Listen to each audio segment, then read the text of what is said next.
공평, 공정은 오늘날에도 매우 중요한 이슈죠.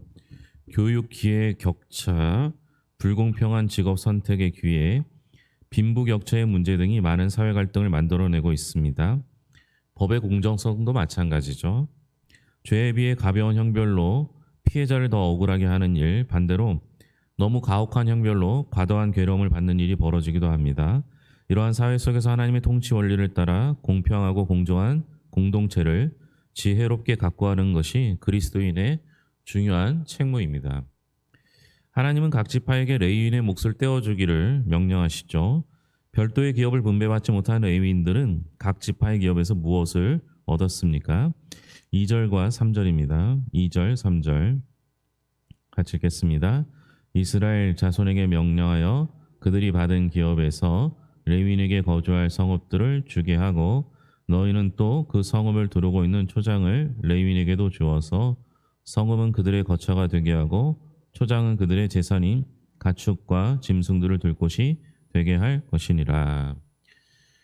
각 지파가 받은 기업을 레위인에게 두 개를 주라고 하죠. 첫째는 거주할 성읍, 그리고 그 성읍을 두르고 있는 초장, 이것을 주라고 합니다. 지난주 주일날 시므온이 유다 지파의 기업 내에서 얻었다라고 설명을 하면서 레위와 시므온이 세겜에서 복수를 함으로 인해 그들이 힘과 능력을 가지고 있었기 때문에 그들을 흩어달라라고 야곱이 축복했다라는 거죠. 이게 축복입니다, 사실은. 그래서 흩어지게 됩니다. 레위인은 시므온은 남의 땅에 빌붙어 살게 했고요. 레위인은 각각 그 지파에서 제사를 지내야 하기 때문에 지파별로 파송하듯 흩어버리셨습니다. 그러니까 레위인에게는 기업이 없어요. 기업이 없는 건 하나님을 기업으로 삼으라는 뜻이지만 그렇다고 해서 살 집이 필요하지 않은 건 아니잖아요. 그래서 어떻게 합니까? 하나님께서 지파마다 그들이 살 성읍을 주라고 합니다. 레위인의 몫은 이스라엘 백성들이 하는 11조에 따라서 그 레위인의 몫이 정해지게 됩니다.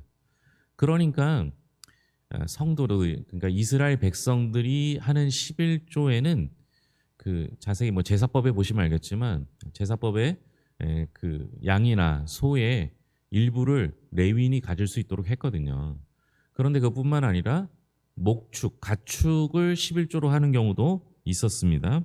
그래서 그들이 살아갈 곳과 그들에게 바쳐진 11조를 관리할 수 있는 목초지가 필요했던 겁니다. 그래서 이 두 가지를 했던 것이죠. 레위인들이 각 지파에서 얻게 되는 성읍은 몇 개나 될까라는 거죠. 6절, 7절입니다. 같이 읽겠습니다. 너희가 레위인에게 줄 성읍은 살인자들이 피하게 할 도피성으로 6성읍이요 그 외에 42성읍이라. 너희가 레위인에게 모두 48성읍을 주고 그 초장도 함께 주되. 도피성이 6개, 6성읍이고요. 나머지 42성읍 합쳐서 48성읍입니다. 12지파니까요. 한 지파당 몇 개씩 내놓는 거예요? 4개, 그죠? 레위인들은 도피성 6개를 포함해서 48개 성읍을 얻게 됐고 그 주변에 인근에 초장도 얻게 되었습니다. 아까도 말씀드렸지만 레위인은 이스라엘 백성들의 11조로 생활을 꾸려야 하기 때문에 목초지를 준 거예요. 그러니까 이제 농사 지을 곳을 준 게 아니라 목초지를 준 겁니다. 그러니까 가축을 받았으니까 가축은 관리해야 되잖아요. 그러니까 이렇게 생각하시면 되는 겁니다. 하나님께 어떻게 그러면 이스라엘 백성들이 하나님의 기업이라고, 레위인이 하나님의 기업이라고 하면서 가축을 기를 수 있느냐? 백성의 11조로 받은 건 하나님의 것이기 때문에 하나님의 것을 관리할 필요는 있는 것이죠. 그래서 이 레위인들이 가질 수 있는 성읍과 목초지가 자신의 재산이 됩니다. 그런데 이스라엘 백성들에게 주어진 모든 기업은 다 비슷한데요. 땅은 매매가 금지가 되어 있어요. 그러니까 그건 하나님께서 그 지파에게 주신 기업이기 때문에 한 번 그 지파에 준 것이 다른 지파로 넘어가지 않게 하기 위해서 매매가 금지돼 있어요. 혹 매매가 됐더라도 희년에 다시 되돌아오게 되는 과정을 통해서 이게 하나님이 내게 주신 기업이라는 사실을 정확하게 말씀하고 있거든요. 그러나 성내 가옥은 매매를 할 수 있었습니다. 그러니까 성 안에 내가 사는 집 내게 받은 것은 형편이 어려우면 매매도 할 수 있었던 것이죠. 마찬가지로 희년의 법에 적용은 됩니다. 그런데 레위인에게 준 성읍과 성읍의 가옥들은 매매가 금지되어 있어요. 철저히 하나님의 것이라는 거죠. 오늘날 우리가 받은 모든 기업은 하나님의 것입니다. 또 요때만 목사님 이렇게 얘기하지 마시고요. 우리가 만인 제사장이라고 하잖아요. 하나님께서 내게 주신 기업은 하나님의 것이므로 함부로 매매해서도 함부로 하지 말아야 하는 겁니다. 대표적인 기업이 뭐예요? 여러분, 내 자신입니다. 내 자신. 그러니까 내 자신을 함부로 하지 말라는 거예요. 이건 역시 포함되고 있다는 걸 생각해 볼 필요가 있습니다. 각 지파가 레위인의 성읍을 나눠주는 기준은 뭔가? 8절입니다. 같이 읽겠습니다. 너희가 이스라엘 자손의 소유에서 레위인에게 너희가 성읍을 줄 때에 많이 받은 자에게서는 많이 떼어서 주고 적게 받은 자에게서는 적게 떼어줄 것이라. 각기 받은 기업을 따라서 그 성읍들을 레위인에게 줄지니라. 원칙은 딱 하나죠. 많이 받은 사람은 많이, 적게 받은 사람은 적게. 하나님께서는 우리가 이제 요새 그 여호수아하고 이거를 민수기를 같이 보니까 좋기도 하고 헷갈리기도 합니다. 근데 하나님께서 주신 땅의 기업의 분배 과정을 보면 철저하게 공평한 기준을 제시합니다. 분배하는 땅의 크기는 지파의 크기에 비례해서 나눠줄 것을 명하셨고 땅의 위치를 선정하는 일은 제비를 뽑아 공평하게 하게 하셨습니다. 이건 레위인들의 땅을 배분하는 과정도 마찬가지였습니다. 하나님은 많이 받은 자에게는 많이 요구하시고 적게 받은 자에게는 적게 요구하십니다. 그러니까 교회 안에서의 원리는 다 이 원리예요. 많이 받은 사람은 많이 내고 적게 받은 사람은 적게 내는 거예요. 그러니까 하나님께서는 특히 헌금의 원리가 있거든요. 헌금의 원리는 금액의 크기를 따지지 않습니다. 재산에 비례하게끔 항상 하죠. 그래서 지난주에도 말씀드렸지만 과부의 드랩돈이 왜 그게 하나님께 헌금한 그 좋은 예로 제시됩니까? 자신의 재산의 전부를 드린 거예요. 그러니까 늘 그 비례하는 거예요. 그래서 성경의 원리를 가장 잘 포함하는 그 헌금의 방법은 사실 11조라고 생각됩니다. 11조는 자신의 재산의 퍼센테이지를 하나님께 드리잖아요. 그러니까 자연히 많이 버는 사람은 많이, 적게 버는 사람은 적게 이렇게 낼 수밖에 없는 것이죠. 레위인에게 줄 성읍도 마찬가지였습니다. 이게 중요한 건요. 오늘날 우리가 살아가는 세상을 누구도 공평하다고 생각하지 않아요. 특히 청년 세대, 어린 세대들은 교육의 기회, 부모의 재산에 따라 제가 오늘 라디오를 들었더니 이제는 청년 정치인이 나오기가 힘든 구조라는 거예요. 청년 정치인들이 나오려면 그 살펴보면 그들은 다 이미 부모 세대 청년, 그러니까 부모 세대가 정치인이었거나 아니면 그 지역의 유지거나 이렇게 될 수밖에 없는 구조로 바뀌었다는 거예요. 이게 다 불공평함을 나타내는 것이죠. 그러면 이 세상이 공평하게 하는 가장 좋은 방법은 뭐예요? 예? 교회 안에서는 헌금이에요. 헌금의 원리가 뭐예요? 균등의 원리예요. 비슷하게 하는 거예요. 세상의 원리는 뭐예요? 나눔이에요, 나눔. 그래서 여러분, 우리는 사회 지도층이 나눔을 실천해야 돼요. 근데 우리가 그걸 불공평하다고 생각되는 건 뭐예요? 자기에게 유리한 법을 만들잖아요. 정치인들이. 기업인들이 자기에게 유리하도록 노비를 하잖아요. 그 돈으로 나눔을 해야 되는데 이게 공평의 원리를 스스로 만들 수 있는 가장 좋은 방법은 나눔이다라는 사실을 잊지 말아야 할 것입니다. 이제 도피성에 대해서 얘기하려고 하는데요. 우리가 이제 여호수아서를 계속 보고 있는데 처음에는 정복전쟁, 두 번째는 땅 분배 과정을 얘기했잖아요. 이번 주일날 도피성을 설교하게 됩니다. 그러니까 오늘은 그 설교에 포함되지 않는 내용을 중심으로 하게 될 텐데요. 하나님이 도피성을 정하신 목적이 뭐냐? 12절입니다. 12절 같이 읽겠습니다. 이는 너희가 복수할 자에게서 도피하는 성을 삼아 살인자가 회중 앞에 서서 판결을 받기까지 죽지 않게 하기 위함이라. 그러니까 판결 받을 때까지는 복수를 당하지 않도록, 죽지 않도록 이렇게 한 겁니다.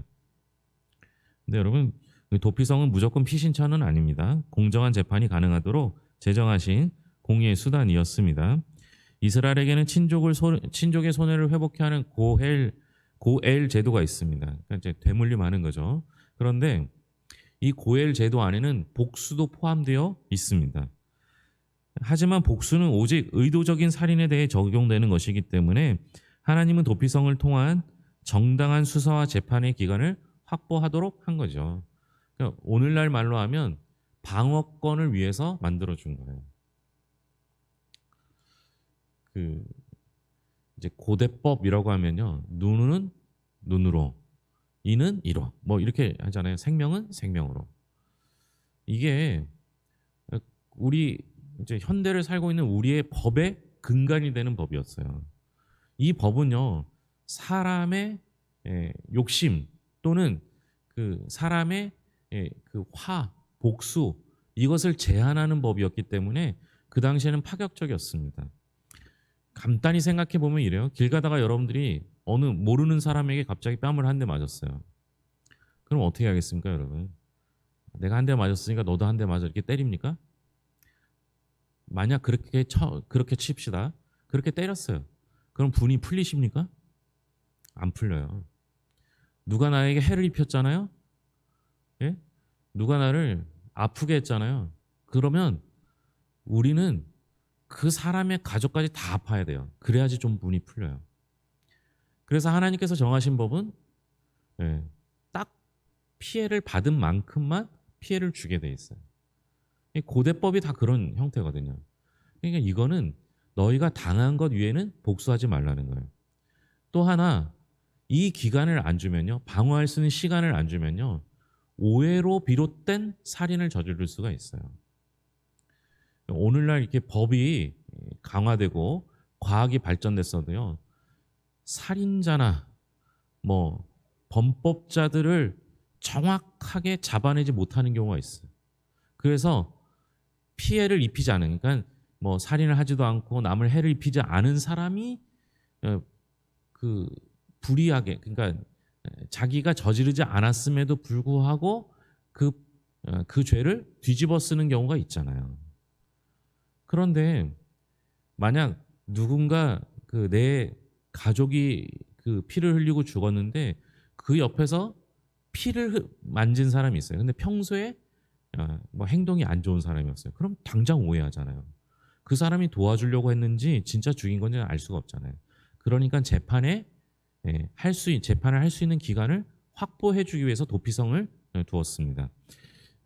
주일날 다시 설명할지는 모르겠지만 도피성은요, 아주 위치가 재밌어요. 이 6개의 성읍이요, 모여 있는 게 아니라 12지파가 나눠져 있잖아요. 어디서든지 최단 시간에 갈 수 있는 곳으로 도피성이 지정이 됩니다. 그러니까 복수를 피하기 위해서 빨리 도망갈 수 있도록 한 겁니다. 아무나 다 들어간 건 아닙니다. 특별히 부지 중에 살인한 사람이 실수로 죽인 사람도 피할 수 있게 하셨어요. 사람을 죽일 만한 연장을 사용해서 살인했거나 계획적인 살인을 했을 때는 살인자를 어떻게 해야 하는가? 이게 16절부터 21절인데요. 16절 한 절만 봐도 압니다. 16절입니다. 만일 철 연장으로 사람을 쳐 죽이면 그는 살인자니 그리 살인자를 반드시 죽일 것이요. 반드시 죽여야 합니다. 율법은 생명을 생명으로 갚게 함으로써 생명의 절대적인 중요성을 강조하고 있습니다. 이런 율법의 정신은 비단 육신을 해하는 살인에 국한되지는 않습니다. 사람은 육신과 영혼을 가진 존재이기 때문이죠. 육신의 살인이 존재하는 것처럼 영혼의 살인도 존재합니다. 성경은 미워하는 자마다 살인한 자라고 이야기하고 있습니다. 요한일서 3장에 그렇게 얘기해요. 그러니까 우리가 마음속 미움과 싸우지 말고 심지어 미움을 증폭시키는 욕과 험담을 즐길 때 이는 의도적 영혼 살인과 다르지 않습니다. 그러니까 내 마음속에서 남을 지워버리는 그 행태, 그게 다 살인이 될 수 있다는 거예요. 그러니까 주님께서도 가르치실 때 살인을 육신의 살인만 말하지 아니하였고 마음속으로부터 상대방을 미워하는 것까지 살인이라라고 말했던 것을 기억하면 우린 사실 날마다 죽어야 될 거예요. 그런데 주님께서 우리에게 도피성을 허락해 주셨어요. 그게 오늘날 말하면 사실은 교회고요. 그게 사실은 하나님의 품입니다. 하나님의 품으로 도망가는 거죠. 그 속에서 하나님께서 용서하심을 받고 누군가 우리가 해를 입혔을 때는 그 사람에게도 용서를 받아야 돼요. 재밌는 건 이 도피성이 누구한테 주어진 거라고요? 레위인. 예. 도피성에 누가 살아요? 제사장이 살아요. 예. 그 당시 제사장. 그런데 그 제사장 중에서는 도피성에만 사는 제사장이 있어요. 6개 성읍. 그죠? 48개 중에 6개 성읍에는 제사장이 살잖아요. 레위인이 살잖아요. 그죠? 그런데 그 6개 성읍은 그 도피성 규례를 나중에 이제 보시면 알겠지만 들어와서 못 나가는 경우가 있어요. 혹시라도 그 누군가의 복수를 당할 것 같으면 안 나가도 됐어요. 대신 가족은 못 될 거예요. 혼자 들어가야 되거든요. 그러니까 레위인이 사는 그 성읍에는요, 누가 득실득실 거리는 거예요? 살인자가 득실득실 거리는 거예요. 조금 전에 제가 설명드렸지만 오늘날의 도피성은 교회라고 말씀드렸잖아요. 그럼 교회 안에 살인자가 득실득실해도 거기서 우리는 레위인처럼 그들을 받아들일 수 있어야 하는 거예요. 참 이게 어렵습니다. 참 이게 어려워요. 이게 그냥 쉽게 말하면요. 누가 살인을 저지르고 여러분의 집으로 도망을 왔어요. 딱 봐도 살인자인 것 같아요. 아직 재판을 안 받아서 딱 명시적 살인자는 아닌데 내가 봤을 때는 살인자인 것 같아요. 우리 집에 애들도 있어요. 그럼 여러분 그 살인자가 도망 온 거 보고 여러분 어떻게 하시겠어요? 받아들이시겠어요? 예? 같이 지내면서 밥을 먹고 그들을 돌봐줄 수 있으실 것 같아요? 하나님께서는 레위인에게 제사장에게 그 역할을 맡기셨어요.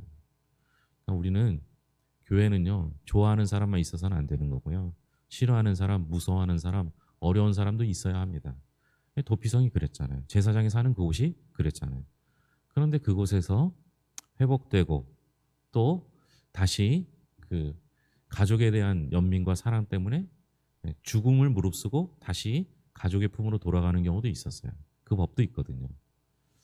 오늘날 우리가 살아갈 때 우리가 원하는 사람만 있는 것이 아니라 원하지 않는 사람이 있다 할지라도 교회는 늘 도피성처럼 그들에게 기회를 주고 시간을 줄 수 있는 곳이 되어야 할 것입니다. 그럼에도 불구하고 살인자를 처형하는 사람이 있죠. 19절입니다. 19절 가시겠습니다.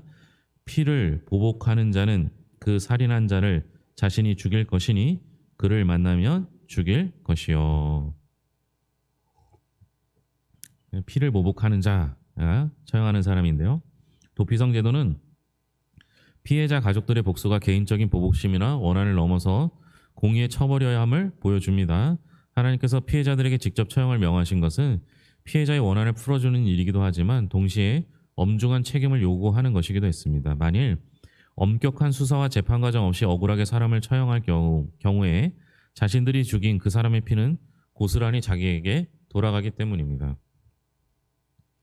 재밌는 건 도피성에 들어가기 전에 잡히면 죽어요. 도피성에 들어가기 전에 그 피해자의 가족이 쫓아가서 잡으면 그 자리에서 죽여도 할 말이 없어요. 그런데 나중에 그게 잘못된 것이라고 그 사람이 살인자가 아닌데 오해로 인해서 그 사람을 죽였잖아요. 그러니까 그거를 죽일 수 있는 권한은 그 피해자 가족, 피해자밖에 없어요. 근데 만일 그렇게 했으면 잘못으로 살인자가 되면 그 역시 도피성으로 도망가든지 그 피를 자신의 피로 돌아가게 하는 겁니다. 그러니까 이렇게 한 제도, 그러니까 도피성으로 숨어가게 할 수 있는 제도, 그리고 그를 죽일 수 있는 권한은 피해자 가족만이 되는 이 제도는 뭐냐면 함부로 하지 말라는 거예요. 막 빨리 쫓아가서 어떤 막 그냥 달려 도망가는 사람을 그 자동차로 쫓아가면 잡아서 만약 그렇게 죽이면 그거는 법적 허용 범위가 될 수 있는데요. 그렇게 죽였다고 오해로 판명되면요, 그 피가 복수한 사람에게 돌아가는 거예요. 그러니 여러분, 우리가 어떤 일을 하든 시간을 좀 가질 필요가 있어요. 네. 그러니까 제가 성격이 급하잖아요. 막 화가 나오면, 막 화가 올라오면 막 말을 쏟아낼 때가 있어요. 근데 그러고 후회를 얼마나 많이 하는지 몰라요. 근데 제일 좋은 건 뭐예요? 이게 누군가 내게 이해 안 되는 일을 한다 할지라도 그날은 참는 거예요. 하루만 지나면 돼요. 하루만 지나면. 우리 성도님 중에 한 분이 나쁜 일로 그런 거 아닌데 자기한테 얘기 안 하니까 되게 서운했다는 거예요. 그 상황을 얘기하면 누군지 알 것 같아서 얘기를 안 하는데 되게 서운했다는 거예요. 너무 서운한데 서운하다 보니까 화가 나더래요. 피해를 입힌 것도 아니고 뭐 한 것도 아닌데 연락 안 했다고 그런 거예요. 다음날 생각해 보니까 그럴 수도 있겠구나. 나를 생각해서 그랬구나. 이런 생각도 들더랍니다. 이게 중요해요. 누군가 잘못을 저지르는 게 명백한 것 같아도 기다려보는 거예요. 여기 말로 오늘 말대로라면 재판할 때까지 기다려주는 거예요. 재판에서 결과가 나오면 그때 죽여도 되잖아요. 그때 처형해도 되잖아요. 그러니까 우리는 너무 급한 게 많은 거죠. 제가 목회하면서 실패한 것도 잘못한 것도 실수한 것도 대부분 급하게 했을 때 그렇더라고요. 요즘에 얼마나 느린지 몰라요. 조금 시간을 갖는 거, 하루를 생각해 보는 거. 그냥 누군가 이해 안 되는 행동을 하면 그럴 수도 있겠구나. 뭔가 저 사람한테는 특별한 사정이 있겠지. 이렇게 생각해 주는 게 좋을 것 같습니다. 이거는 평소 늘 생각하지 않으면요. 위급한 순간, 다급한 순간이 생각나지 않아요. 하나님은 비록 살인자라고 할지라도 정당한 재판을 받을 수 있는 시간과 권리를 제공해 주십니다. 사적인 복수를 막고 억울한 사람이 생기는 것을 막기 위해서입니다. 이 사적 복수는요, 그게 정당하다 할지라도 또 다른 사적 복수로 이어지게 됩니다. 그래서 내가 누군가가 나한테 해를 입혔기 때문에 그 사람을 처형하잖아요. 재판의 과정 없이. 그러면 그 사람의 또 다른 가족이 있을 거 아니에요. 그 사람은 이 사람을 처형한 사람을 또 복수의 대상자로 삼게 됩니다. 이게 아무것도 아닌 것 같아도요. 사실은 로미오와 줄리엣도 다 그런 관계잖아요. 가문이 적대적 관계가 됩니다. 복수는 복수를 낳고 이런 상황이 생기는 것이죠. 하나님은 그것을 막으셨다라는 것이고 또한 재판의 과정을 통해서는 잘못한 사람만 처형하게 돼 있습니다. 옛날에 우리나라도 쿠데타를 해서 정권이 바뀌잖아요. 그죠? 뭐 조선시대도 뭐 고려시대는 다 마찬가지였어요. 그럼 어떻게 해요? 왕족을 다 죽여버려요. 자기가 언제 복수를 당할지 모르기 때문에. 그죠? 이런 일들이 벌어집니다. 율법은 의도적으로 생명을 해하는 경우는 오직 생명으로 갚게 하여 생명의 절대적 중요성을 강조하고 있습니다. 예수님은 마음으로도 몸으로도 짓는 모든 죄를 살인으로 규정하고 있습니다. 이렇게 생명은 중요한 거예요. 생명을 내 생명도 소중하게 생각하시고 남의 생명도 소중하게 생각하셔서 조금 천천히 한 번 더 생각해보고 시간을 갖고 결국 그 속에서 하나님이 정하신 법대로 살아가기를 노력하는 자들이 될 수 있기를 바랍니다. 기도하겠습니다. 하나님 아버지 감사합니다. 오늘 우리에게 주신 말씀을 통해서 레위인은 각각 자리에서 하나님을 기업으로 삼고 하나님이 주신 것으로 먹고 살게 하셨습니다. 하나님께 늘 감사하며 사는 레위인이었던 것처럼 우리 역시 우리가 가지고 있는 모든 것 하나님께로부터 왔음을 믿고 감사하며 살게 하여 주시옵소서.